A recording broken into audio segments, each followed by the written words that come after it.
చెందిన విద్యార్థితో అసభ్యంగా ప్రవర్తించిన ఇన్స్టిట్యూట్ యజమాని నవాజ్.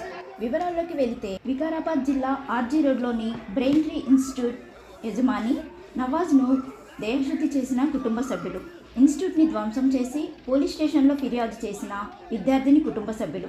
గతంలో కూడా ఇలాంటి చర్యలకు పాల్పడిన నవాజ్ వచ్చి మొత్తం మీ ఊరు చూసిన పిల్ల లేదు, మా అక్క ఫోన్ చేసిన పిల్ల కూడా లేదు అని చెప్పింది. రాలేదు అక్క అన్న మెట్లు దిగుతూ వస్తున్నాడు.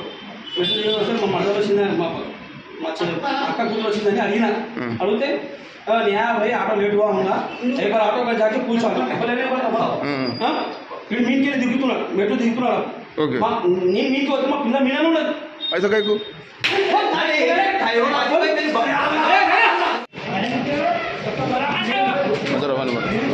పిల్లలు ఏమో గెలిగినట తల్లిదండ్రులు